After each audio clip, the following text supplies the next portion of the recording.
Hujambo na karibu JCTV, chombo chako cha habari cha mtandaoni kutoka Johannesburg nchini Afrika Kusini. Karibu kusikiliza matangazo yetu ya leo Jumatatu Juni 15, 2026. Machache miongoni mwa mengi ambayo tumekuandalia ni pamoja na wasiwasi inaendelea kuongezeka miongoni mwa wakazi kutokana na kuzorota kwa hali ya usalama katika baadhi ya maeneo ya nyanda za juu za Minembwe. Minembwe kunapatikana ni special unity ya Kagame. Huyo ni Strategy na Mubamba, msemaji wa kundi la FABB lake Delfe Kalembe Ngomanzito, atakuja kufafanua zaidi kuhusiana na hali ya kiusalama katika nyanda za juu za huko Minembwe. Usiondoke. Na wabunge kutoka mikoa ya Kivu Kaskazini, Kivu Kusini na Ituri wamesitisha ushiriki wao katika vikao vya bunge la taifa mjini Kinshasa, wakishinikiza serikali ya DR Congo kufungua mjadala kuhusu hali ya usalama mashariki mwa Jamhuri ya Kidemokrasia ya Kongo. Sisi wanabunge wote wa hiyo province mbili na wengine watakuwa solidaire kwetu, hatutakuyaka tena hapa kwa Assemblée Nationale. Mengi zaidi bakini nasi hadi tamati. Kuna hayo na mengine lukuki. Naitwa Bedi Jean de la Croix. Niseme kwa mara nyingine tena karibu. Na sasa tuangazie kwa kina taarifa zetu. Wasiwasi inaendelea kuongezeka miongoni mwa wakazi kutokana na kuzorota kwa hali ya usalama katika nyanda za juu za Minembwe na vijiji jirani. Muda mchache uliopita nilifanya mahojiano na Strategy na Mubamba, yani msemaji wa kundi la wazalendo la FABB lake Delfe Kalembe Ngomanzito, kutoka katika shamba la vita katika misitu ya huko tarafani Fizi. Nilimuuliza kama hali ya usalama ikoje kiujumla tarafani Fizi na Uvira. Strategy na Mubamba alianza kwa kuelezea. Ni kwamba asubuhi mapema ya Jumapili Juni 14 mwaka wa 2026, mapambano makali yalianzishwa kwenye kijiji cha Rugezi, ni kati ya wazalendo wanaunga mkono jeshi la taifa FARDC wa dhidi ya waasi wa M23 wanaoungwa mkono na jeshi la Rwanda wakishirikiana na waasi wa Burundi wa Red Tabara. Mapambano hayo yalianzishwa kwenye kijiji cha Rugezi. Rugezi ni kijiji ambacho kinapatikana kwenye usultani wa Basimukuma Sud, sekta ya Mtambala, tarafa la Fizi, jimboni Kivu ya kusini bwana mtangazaji. Na ni akina nani ambao walienda kuchokoza wengine kati ya wazalendo na hivyo vikosi vya AFC M23?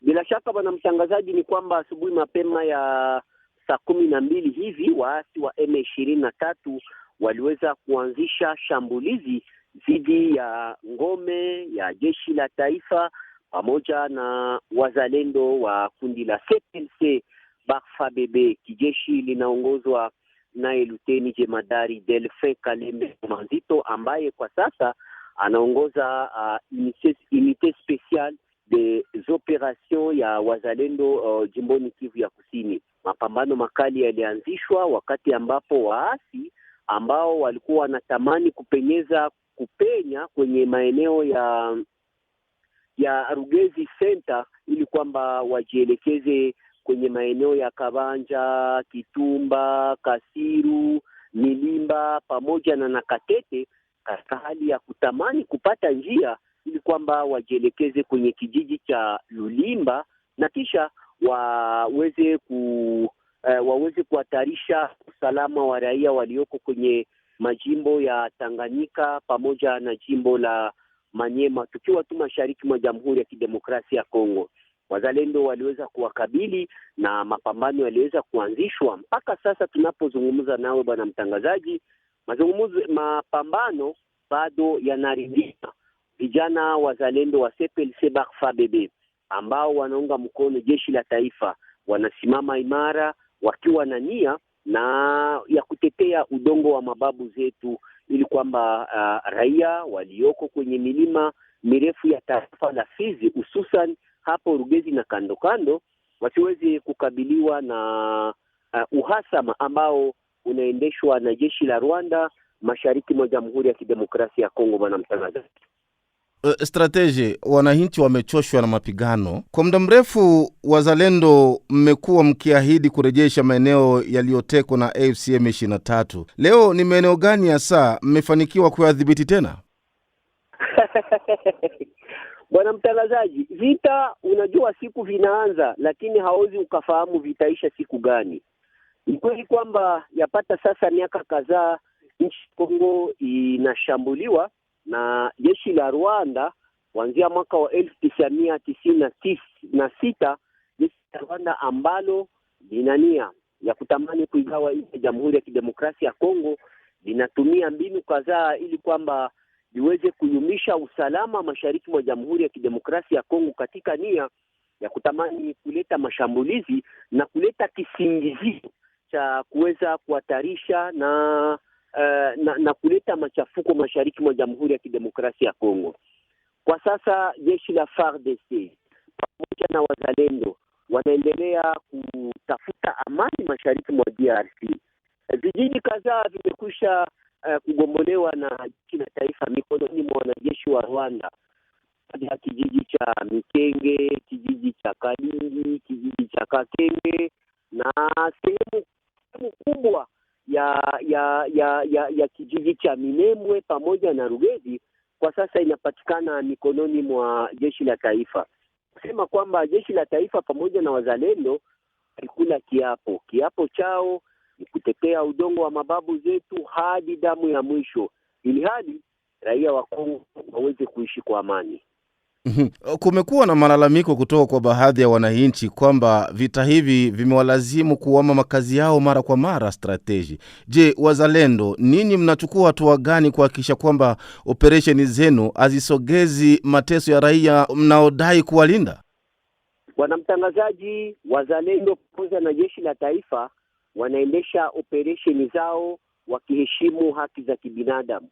Raia wa kabila yeyote ambaye anapatikana eneo ambamo inashikiliwa na wazalendo na jeshi la taifa analindwa bila ubaguzi wowote. Kwa upande mwingine, kwenye maeneo ambamo bado jeshi la Rwanda linapatikana, tukitaja maeneo ya Minembwe Center pamoja na eneo fulani ya Rugezi, ni kwamba waasi wa M23 pamoja na jeshi la Rwanda wanaendelea kuwashika mateka raia katika hali ya kuwatumia kama vile wabuklie, ili kwamba waweze kuonesha jumuiya ya kimataifa kama ni raia ndio wanashambuliwa, lakini ni wao ndio wanawateka raia mateka. Raia wanania kutoka kwenye maeneo hayo ili kwamba jielekeze maeneo ambamo kuna usalama unaodhibitiwa na jeshi la taifa, lakini jeshi la Rwanda linatumia mbinu kuendelea kuwadhibiti raia. Ndio maana mambo mengi unayaona kwenye mitandao ni mambo ya kufushi ya kutaka kutetea tu uvamizi ambao anaendelea kuendesha dhidi ya nchi ya Jamhuri ya Kidemokrasia ya Kongo. Bwana mtangazaji, acha nikukumbushe kwamba shirika la raia la hapo Minembwe lilitaja kwamba wao wanachoshwa na uvamizi wa nchi ya Rwanda dhidi ya Jamhuri ya Kidemokrasia ya Kongo. Kongo ina nia ya kupata amani. Kongo ina nia ya kupata maendeleo. Kongo ina nia ya mabarabara, wawe na mabarabara mazuri, wawe na viwanja vya ndege, miji yao iendelee, rasilimali ya Kongo ifaidishe raia wa Kongo, watoto wasome kwa bure, mahospitali wa wanawake wazae kwa bure, na wengine wapate matunzo kwa bure. Lakini kwa sababu hakuna usalama, hakuna raia yeyote wa Kongo ambaye ananufaika na utajiri ulioko nchini Kongo, kwa sababu Kagame ambaye ni muuaji aliweza kuapa kwamba nia yake ni kutaka kuigawa nchi ya Jamhuri ya Kidemokrasia ya Kongo. Lakini vijana wazalendo wa CPLC Barfabd na wengine wote waliweza kusimama kidato katika hali ya kuimarisha usalama wa raia na mali yake. Jeshi la taifa ambalo miongoni mwao nao pia kuna wale ambao bado walikuwa wangali wanatumika na waasi wakiwapa habari kuhusu namna gani wanajipanga, lakini siku nenda wanaendelea kugunduliwa na wanaendelea kutiwa korokoroni. Ndio maana nasikia Minembwe hali inaendelea vizuri, na hali karibuni raia wa Minembwe watapata usalama na wataendesha shughuli zao kama kawaida. Hakuna yeyote ambaye ataweza kutupa kidole au kuweza kuangamizwa na mtu awaye yoyote, kwa sababu serikali itakuwa imeshikilia madaraka yake hapana jinsi wanaishi katika hali ya kugandamizwa. Strategy, mnashirikiana na jeshi la taifa kwa maana ya FRDC mkiwa vitani au kwenye harakati zozote zile za kivita, lakini mara nyingi AFC M23 huendelea kufanya mashambulizi na kushikilia maeneo kadhaa. Je, hii inaonyesha udhaifu katika uratibu kati yenu na jeshi la DRC? Ili likoje? Kushikilia maeneo kadhaa wakati gani, bwana mtangazaji? Nitakukumbusha kwamba mwanzoni mwa vita kuna maafisa fulani wa FARDC ambao walikuwa wanashirikiana na waasi wa M23, lakini wote walishikwa wakapelekwa korokoroni Kinshasa, na kwa sasa vita operation inaendelea vivyo. Jeshi la taifa pamoja na wazalendo wanashirikiana bega kwa bega na wanasaka adui. Ndio maana unasikia kwa sasa kunakuwa malalamiko mengi kwenye mitandao. Waasi wa M23, jeshi la Rwanda wanatumia raia wa hapo Minembwe ili kwamba waweze kulalama na kutaja kwamba wao ndio wanalengwa, wao ndio wanatatizwa, wao ndio wanauliwa, lakini hiyo yote ni uongo. Tunajua wale ambao wanauliwa, jeshi la taifa pamoja na FARDC na wazalendo wanalenga jeshi la Rwanda ambalo linapatikana hapo Minembwe. Nitakukumbusha kwamba Minembwe kunapatikana ni special unity ya Kagame ndio ambayo imetumwa hapo Minembwe ili kuweza kulinda usalama, kulinda hapo Minembwe. Waangalie namna gani wanaweza wakachimba madini kwenye mto Luiko na mito mingine hapo kando kando, alafu madini hayo itakuwa inapelekwa huko Rwanda. Ndio maana Kagame aliamua kutuma special unity yake iweze kulinda maeneo hayo, na jeshi la taifa pamoja na wazalendo, bwana mtangazaji, kwa kuwa wao wana nia ya usalama wa raia na mali yake, wanaendesha operesheni zao kwa kuheshimu haki za kibinadamu. Hakuna raia yeyote ambaye anaguswa wakati wa operation. Sisi tunalenga tu mtu ambaye ana silaha, mtu ambaye ana nia mbaya dhidi ya nchi ya Jamhuri ya Kidemokrasia ya Kongo, lakini raia wote tunawalinda bila ubaguzi wowote. Kuna baadhi ya wakosoaji ambao wanadai kwamba ninyi wazalendo mmekuwa sehemu ya tatizo la usalama kwa sababu ya makundi mengi yenye uongozi tofauti. Nini kinachowatofautisha na makundi mengine ya silaha ambayo serikali imekuwa ikiyapinga kwa miaka mingi? Tofauti yenu na makundi yao mengine ni ipi? Bwana mtangazaji, utofauti ni kwamba kuna wale ambao wanatetea nchi ya Jamhuri ya Kidemokrasia ya Kongo na kuna wale ambao wanafanya mbinu ili kwamba nchi hii iweze kugawanywa, kipande kimoja kiende nchi ya Rwanda. Unaona kwamba nia zinakuwa mbili, hatuwezi tukapatana. Sisi wazalendo nia yetu ni kutetea udongo wa mababu zetu usiweze kunyanganywa na Rwanda, ili kwamba raia mkongomani aishi kwa amani, aendeshe shughuli zake bila tatizo, mtoto aende shuleni, mlimaji afanye kazi yake, mchuruzi afanye kazi yake. Lakini kwa upande mwingine kuna jeshi la Rwanda ambalo linatia pesa, linawapa pesa na zana za kijeshi makundi fulani yenye kushikilia silaha. Tukitaja Twirwaneho, tukitaja Red Tabara ya Burundi, FNL kutoka Burundi, inapewa silaha na jeshi la Rwanda katika hali ya kudumisha usalama mashariki mwa Jamhuri ya Kidemokrasia ya Kongo, huku wakidai kwamba kuna kabila ambalo linalengwa. Lakini katika hilo kabila pia kuna wale ambao katika kabila kuna wale ambao wanadai kwamba wao wanatamani usalama, amani na maridhiano ndio lazima itawasaidia ili ishi kwa amani na maridhiano, na kila raia mkongomani aendeshe shughuli zake bila tatizo. Kama ulivyosema kuhusu raia wanataka amani na usalama ili kila mtu abaki akiendesha shughuli zake bila tatizo. Tubaki hapo kwenye swala la amani hapo. Unajua kuna mazungumzo ambayo yanafanyika kati ya serikali ya Jamhuri ya Kidemokrasia ya Kongo na waasi wa M23 kwa upande mwingine na serikali ya Rwanda. Sasa iwapo serikali ya DRC na waasi wa AFC M23 watafikia makubaliano ya kisiasa au ya kijeshi bila kuwashirikisha ninyi wazalendo, je, mtakubali kuweka silaha chini au mtendelea kupigana? Kwa nini tuweke silaha chini, bwana mtangazaji? Sisi tulichukua silaha ili tuweze kutetea udongo wa mababu zetu, tukihakikisha ya kwamba udongo wa mababu zetu hauko hatarini, tukihakikisha kwamba raia wa nchi ya Jamhuri ya Kidemokrasia ya Kongo anaishi kwa amani. Hakuna tena uhasama ambao unaendeshwa na jeshi la Rwanda dhidi ya raia walio wengi kwenye nyanza za juu za tarafa la Uvira, Fizi, Mwenga na pia Itombwe. Hatutaweka silaha chini, lakini tutaendelea kuungana na serikali ili kwamba usalama huo uweze kudumishwa na maendeleo iweze kurejea mashariki mwa Jamhuri ya Kidemokrasia ya Kongo. Bwana mtangazaji, nitakukumbusha kwamba kwa sasa tunahesabu mayatima wengi, wajane wengi na watu kadhaa, vijana wetu hodari ambao wameweza kujeruhiwa katika mashambulizi iliyoendeshwa kimbari na wanajeshi wa Rwanda huko kwenye nyanja za juu, tukitaja tarafa la Fizi, tarafa la Uvira na pia Mwenga. Vijana hao wanaendelea kuishi katika hali ngumu sana. Walipata matatizo hayo kwa sababu walikuwa wanatetea nchi ya mababu zao. Kutia silaha chini, bwana mtangazaji, wakati ambapo adui angali na silaha, hiyo hayawezi yakafanyika, kwa sababu hatutakuwa na amani.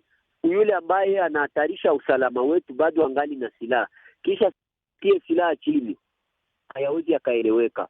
Tunatamani kwamba amani rejee, maendeleo iwepo na kila mtu aendeshe shughuli zake bila tatizo, na serikali itaangalia namna gani itashughulikia wale ambao walishika silaha katika hali ya kutamani kutetea udongo wa mababu zetu.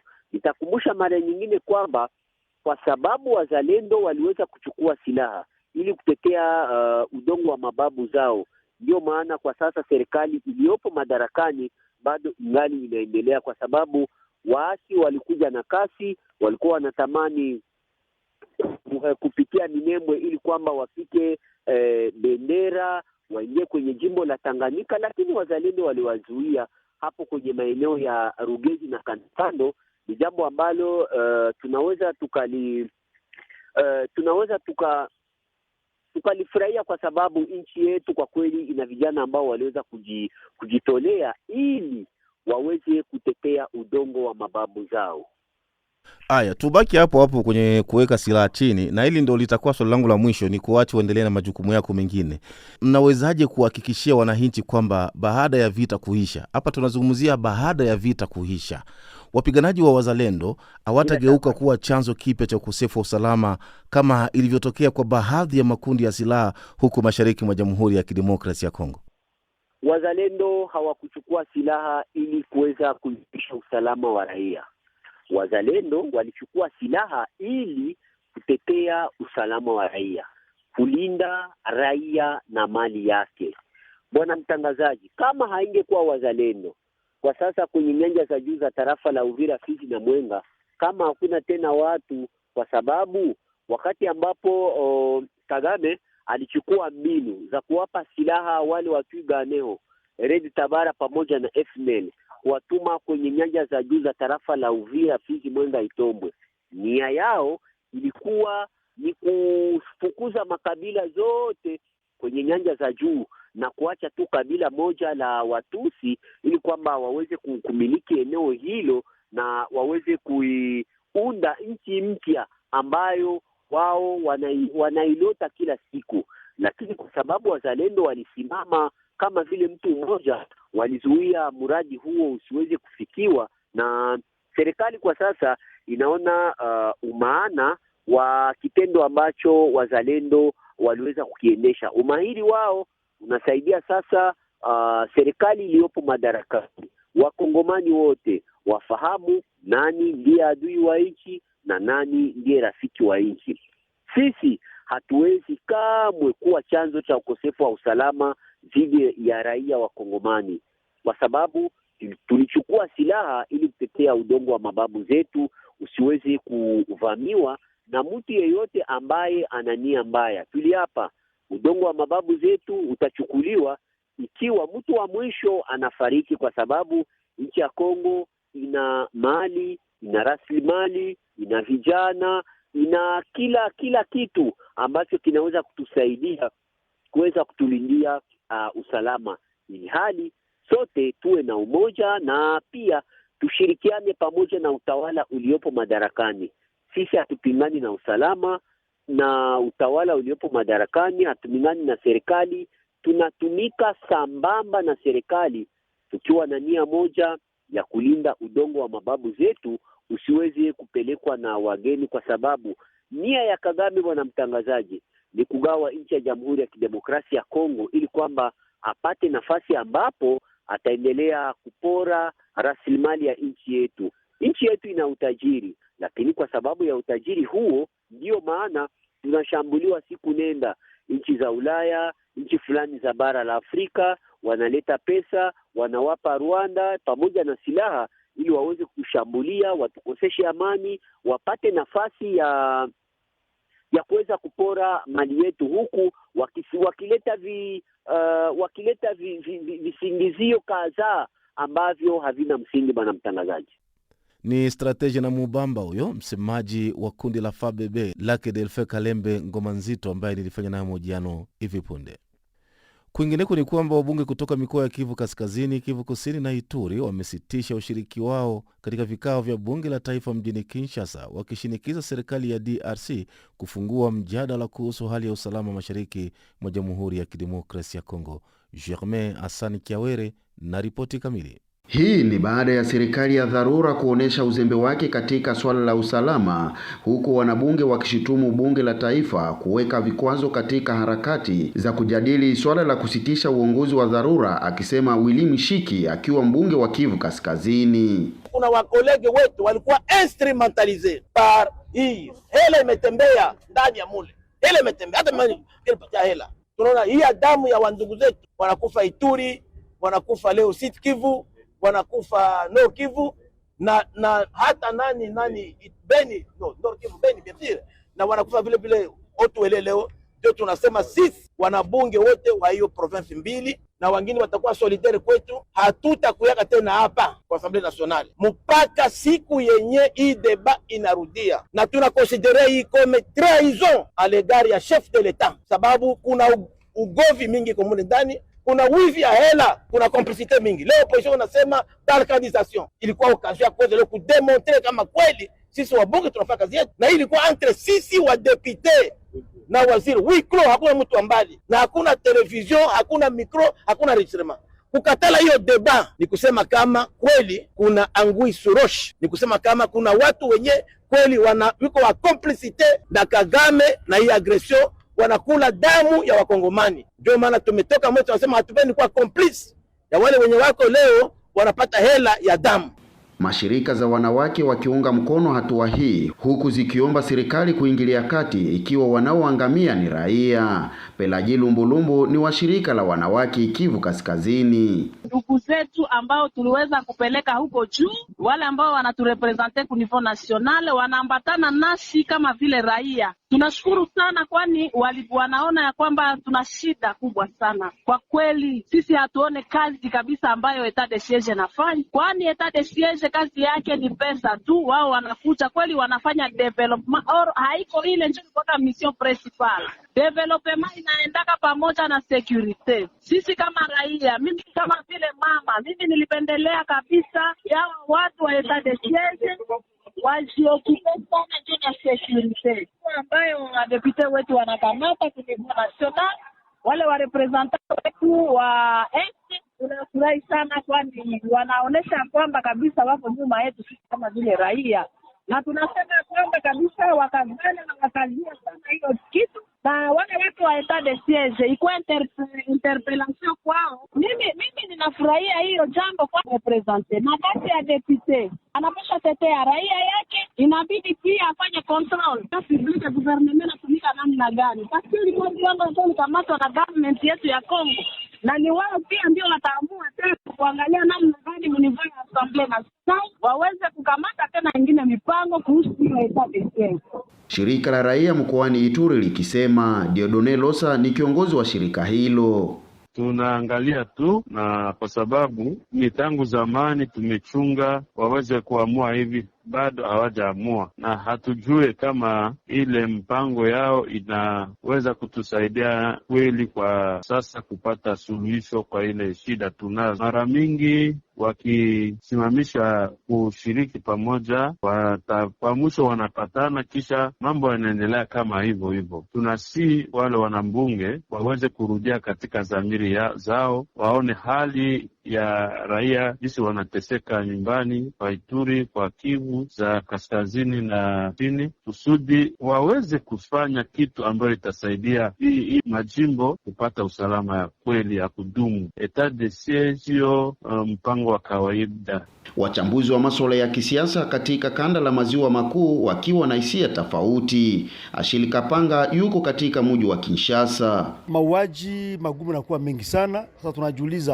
wakati tunaweza kuchagula hii prorogation etat de siege, hali ilikuwa tu ile tu, hatukuwa na mabadiliko ya kweli, hata wanaanza kuwa minoritaire. Na kati yao tunaona kama hakuna umoja, hakuna kabisa kusema ni umoja, pana. Inakuwa tafuta kwa tena kitu tu ya kuonyesha kama wao wanafanya kitu, japo kwa ukweli hakuna kitu ya maana. Ndio kwa maana mimi nawaza tukakumbuka mbele waliweza tia etat major civil avancé Beni. Kutoka pesa Kinshasa juu ile etat major civil avancé. Ile pesa hatukujua kwenye iliendea. Inaweza kuwa heri wakati wanafanya initiative kule Kinshasa na raia kunafanya initiative, tunakutia mafikiri fazi moja. Kwani hata wana boykote kule Kinshasa kama huko population haielewa kitu, population haiakompanye kitu, hakutakuwa kitu maana. Mimi nawaza kitu lazima nifanye kuna kuwa mariage ya kweli kati ya wabunge na raia pour kile kitu kiweze kuwezekana. Na nyingine inaweza kutuwezesha ile kitu ilipaswa kuwa hii tunaita etat major civil avancé. Sasa ile etat major civil avancé tutangia bali mpaka banaitia hakuya kwa suite. Sasa raia atenda pana rapport wapi? Ataongea na nani? Or ile bureau pasha kwa sawa point focal. Sasa raia anajua kama hii mambo kuhusu kitu ya wabunge itapitia hapa. Ile mambo ishakuwa nguvu sana. Ndio kwa maana nawaza si vibaya kuleta initiative kuonesha kama tunapenda tupiganishe hii hali ya kukosa usalama, ni vizuri sana. Ila hame na kwa mambo ya populism hapana. Tushasema tutaweza kusiege. Sasa nyuma kutakuwa nikisha kutoka vitu gani? Kati yenu hamuna umoja, kati hamuna kujiunga, kati kunatoka pesa, mnaweza kupigania, mnaweza kuwa huyu njoo akamate pesa, huyu njoo afanye hivi. Kwa kweli tunaona kama haitupatia kabisa mshimamo ya kweli. Kumbuka kwamba serikali ya dharura imeweka na rais wa Jamhuri ya Kidemokrasia ya Kongo Felix Tshisekedi kujaribu kutatua hali ya ukosefu wa usalama katika mikoa ya Kivu Kaskazini na Ituri tangu mwaka wa 2021, leo ikiwa zaidi ya miaka 5, raia wakiendelea kuuliwa kinyama na wanaodhaniwa kuwa ni ADF, huku M23 ikiendelea kudhibiti maeneo muhimu ya Kivu Kaskazini na Kivu Kusini, ikiwa katika mkoa ya Kivu Kaskazini kuna serikali ya dharura inayoongozwa na wanajeshi. Jeremy Asani Kiawere, GCTV, Beni. Tunaendelea kukusogezea taarifa zetu. Umoja wa Ulaya umeingilia kati kuhusu mzozo wa kisiasa unaoendelea nchini Jamhuri ya Kidemokrasia ya Kongo baada ya muungano wa C64 kupiga kambi kwenye bunge la taifa mjini Kinshasa kabla ya kutimuliwa. Upinzani umetangaza vifo vya watu wawili, huku chama tawala kikituhumu wapinzani kufadhiliwa na aliyekuwa rais wa nchi hiyo Joseph Kabila. Ramadhani Kahambwe na mengi zaidi. Baada ya chama cha upinzani C64 kupiga kambi kwenye bunge la taifa mjini Kinshasa na kutibuliwa na polisi Ijumaa iliyopita Juni 12, Umoja wa Ulaya ulipaza sauti yake kushutumu matukio ya vurugu na kusababisha vifo na wengine kujeruhiwa vibaya. Serikali ya Kinshasa ilitangaza kufanyika kwa uchunguzi kwa nia ya kuwafungulia mashtaka wahusika wa machafuko hayo, huku Umoja wa Ulaya ukizitaka mamlaka za Kongo kutoa mwanga wote ili kufikia utulivu katika hali hiyo. Muda mrefu kabla, Ubelgiji waliweka wazi kuwa umuhimu wa kuheshimu uhuru wa kimsingi, huku wakisisitiza juu ya mfumo wa kisheria ambao lazima utawale maandamano ya umma. Maandamano ya hivi karibuni yaligubikwa na machafuko, vurugu za kupindukia, unyanyasaji uliokithiri ambao ulisababisha watu kupoteza maisha na uporaji wa makao makuu ya chama cha upinzani, swala ambalo Ubelgiji wanaamini havina nafasi katika demokrasia. Uhuru wa kuonyesha upinzani kwa amani ni kanuni muhimu, huku ukiheshimu sheria za jamhuri, Ubelgiji wamesisitiza. Wakati wa maandamano haya ambayo yamepigwa marufuku mbele ya bunge, viongozi wa upinzani Martin Fayulu, Denis Sanga, Jean-Marc Kabund na wengineo walijeruhiwa. Idadi ya vifo ni 2 na majeruhi kadhaa vilitangazwa na upinzani, lakini muungano wa C64 bado haujawasilisha tathmini ya jumla ya ukandamizaji wa hatua yake ya pili baada ya maandamano ya kwanza ya Juni 3. Siku mbili baada ya kuzuiwa kwa muungano wa upinzani C64 kupinga mapendekezo ya sheria ya kura ya maoni iliyoidhinishwa hivi karibuni na bunge la Jamhuri ya Kidemokrasia ya Kongo, katibu mkuu wa chama tawala cha UDPS Augustin Kabuya aliwashutumu wapinzani hao kwa kuwaajiri wanamgambo wa Mobondo ambao inadaiwa waliwapa silaha za mapanga kufanya uharibifu. Hapa namnukuu: lengo lao lilikuwa kuteketeza ikulu ya wananchi na kuleta machafuko nchini. Walitegemea zaidi Mobondo na wanamgambo wanaofanya kazi huko Grand Bandundu, kwa mujibu wa vyanzo vyetu vya habari. Walitoa mapanga, wengine hawakukubali na kuitwa wasaliti, mwisho wa kumnukuu. Kabuya alithibitisha kuwa wapinzani Fayulu Sesanga Kabund walipewa fedha kutoka kwa Joseph Kabila na Moise Katumbi ili kufanikisha harakati za kukaa mbele ya bunge Ijumaa iliyopita. Ni Ramadhani Kahambwe huyo. Na kutokana na chama tawala kunyooshea upinzani kidole kuwasajili wanamgambo wa Mobondo, Milinganyo Yango Marcele, mchambuzi wa masuala ya kisiasa, alikuwa na haya ya kueleza mbele ya microphone ya mwandishi wetu Zuberi Ali. Naam, hivi karibuni kulikuwepo na maandamano nchini Kongo, lakini kuna watu ambao walipigwa katika maandamano hayo, watu wawili wengine wameuawa. Lakini wakati huo UDPS inasema kwamba walikuwa wameleta wanamgambo wa Mobondo. Wewe kama mchambuzi wa masuala ya kisiasa, swala hili unalipokeaje kwanza? Naam, kulikuwepo na maandamano, nafikiri na hii ni mara ya pili mfululizo ambayo naweza kusema wapinzani wameandaa maandamano yao katika mji mkuu Kinshasa, inayolenga moja kwa moja kutokubadilishwa kwa katiba, kwa kuwa chama pinzani zinahofia kwamba katiba ikibadilishwa huenda rais aliyekuwa madarakani Felix Tshisekedi Chilombo anataka kujiongezea muhula wa 3. Na tukiangalia maandamano ya kwanza walifanya, waliambia watoto wabaki majumbani, na ukiangalia ukweli watu wengi waliweza kubaliana nao na wabaki majumbani. Cha pili walichokifanya ni kwenda kukaa kuna kujumba la bunge ili kuonesha wanabunge kwamba walionyesha wazi kwamba wanakwenda kukaa pasina vurugu, ili kuonesha kwamba tunaendelea kuwa na ukakamavu mkali wa kukataa msibadilishe katiba. Lakini kama serikali inaweza kusema kwamba walitumia wanamgambo wa Mobondo, nafikiri hakujaonekana ukweli wowote, sababu kama serikali iliona kwamba wanaoleta, kwa nini isingewadhibiti kabla hawajaanza maandamano?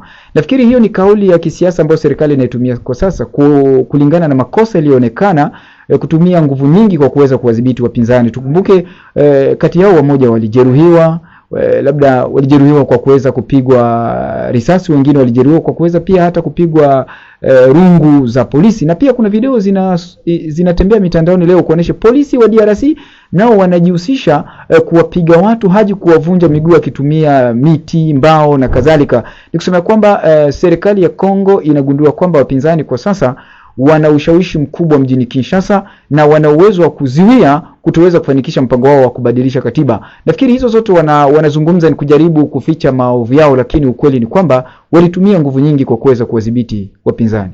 Ni mwisho wa habari zetu kutoka JCTV. Naitwa Bedi Jean de la Croix. Kwaheri kwa sasa.